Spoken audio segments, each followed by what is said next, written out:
Ladies and gentlemen, boys and girls, cats and kittens, welcome back to the Podocasts.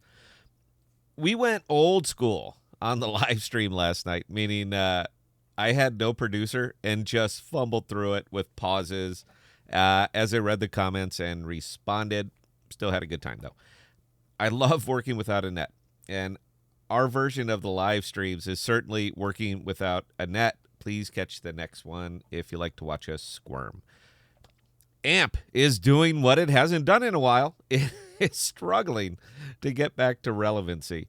In the more good news department, which always seems to send AMP down in price, HyVee grocery stores have chosen GK software as their POS of choice with enabled Transaction Plus.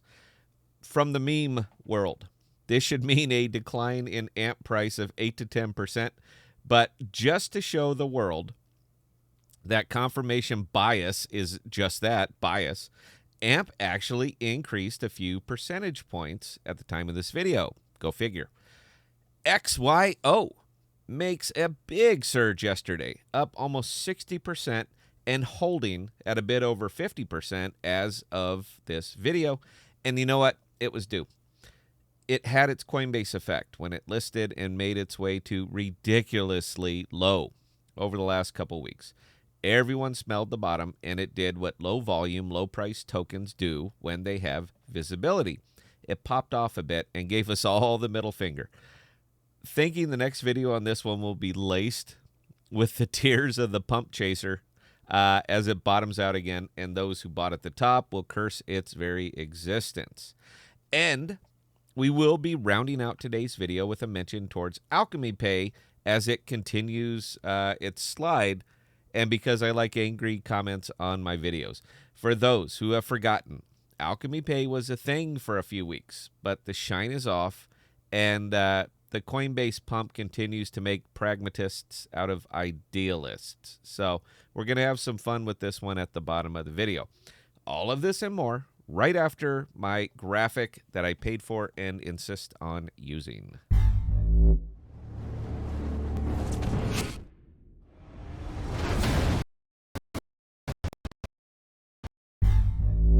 And I need a new computer because that graphic is hitching a little bit. So even with the channel pivot, more news-centric and fundamental, I can't get away from AMP. For those who don't live in the Midwest, and judging from pure population numbers, you don't, HyVee grocery stores have selected GK software as their point of sales, and Transaction Plus will be alive and well, which means for the 7 or 8 of us who live in Iowa, you will be able to pay with crypto via Flexa. I shop at HyVee when I shop. It's not often.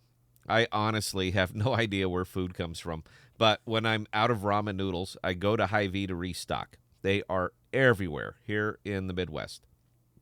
There are a couple of chain stores, more mom and pop-ish, but HyVee has the brunt of the market hands down. And I get it. This is good news, but it's going to fall back onto one of the fundamental problems I see and have discussed for months, the public's willingness to spend crypto, which I still see as a massive elephant in the room. It's a phenomenon. It is. And I'll equate it to the, if he had said that to me, I would have kicked his butt. And then he does say it to you. We all wish for full implementation. Crypto everywhere. I would spend it if I could. And now you can. But the question remains, will you? I think this is of critical importance, and it just doesn't get the amount of discussion that it should get. In order for Flexa and AMP to be successful, it needs to be utilized. Cheerleading for others to spend their crypto is not going to get it done. You got to be ready and willing to do it yourself. Flexa can be everywhere, but if you aren't using it, it might as well not be. For those in the Midwest, here's your chance to buy your food with, BAT. Are you ready? If you're not, then this entire crypto spend experiment is more or less academic. Oh, and I got to mention this one. I saw a funny comment on the Reddit, and that this HyVee is bigger than El Salvador. No, it's not. El Salvador can still do something with their crypto that we in the U.S. cannot do, and that is spend it as currency and not property. Fact. Pressing on. XYO made a big surge yesterday, and as I have a small position in it, not a lot, but I have some, I was very happy. Few factors lined up to make this so, purely my opinion, but it has some teeth. XYO spiked back in September after it listed on Coinbase, and it did what low-cap, low-cost tokens do. It rocketed. To the moon, get the Lambo. What the hell is XYO? On an initial listing, when it suddenly has the visibility of the whole world, people will pile on and buy into a product that they know nothing about.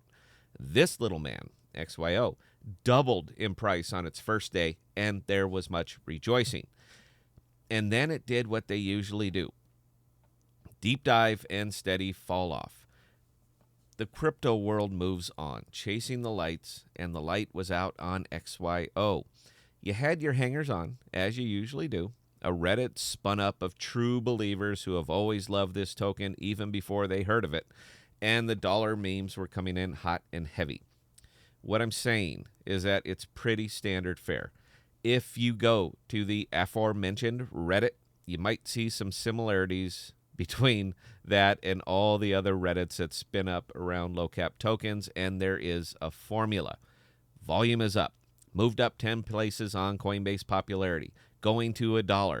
Let's get to that next level. Wait until we list on crypto.com. Does that sound familiar? Empire, does it? It moved because it's cheap and it's at the bottom. When a Coinbase token falls off that fast, that much, if it has any utility whatsoever, and XYO does, there is effectively no downside in making a purchase. It won't go to zero. There's too much vested in it by Coinbase themselves. When there is upside potential and low risk, it's going to move. And it moved. Will it sustain? Probably for a while. The light's back on and the moths are circling it. It might be worth a look for a short gain if you missed the surge. And finally, because I haven't taken a swipe at them for a while and I don't care what they're doing today. I get it, they're up, but I don't care. Alchemy Pay. Let me clue you boys in. It's not what you think it is. I read the white paper. Didn't care for it. I'm not saying you can't be profitable in it. I was. I bought in at 2 cents and I sold at 18. But as far as changing the world, no, sir. Grand visions and data harvesting do not a good pay rail make. I understand the zealotry of those who got in late. This is not a unique crypto position for storm tracers and particularly those with slow internet. But blind faith in a bad product is not a position I advocate for. Alchemy Pay will work great in an oppressive country with government backing where the vendors have no choice.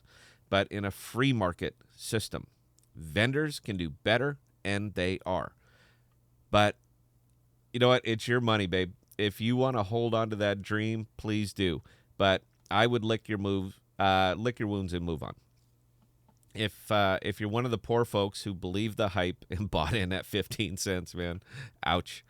But you know what? Hey, you learn something, and sometimes lessons are costly. Hope for the surge on this one. Hope for it to continue to recover as much of your dosh as you can, but it won't sustain. For today, leaning into Polymath. I'm still leaning into Fetch. Market feels a bit flat today, but you never know. My wild card is going to be Loop Ring. It is starting to position itself with more upside than downside. Favorable, just saying. That's it for today, folks. Hope you are enjoying the pivot, even though the channel views are not. We're going to be back to slugging it out from the bottom again, but you know what? I'm a crypto guy. I'm used to taking it on the chin, and I'm having a lot more fun with this format. Live streams on Thursdays, member streams on Saturday, and a special member stream today at 2 p.m. because I need to go off and I haven't gotten to in a while. That's it. Cheers.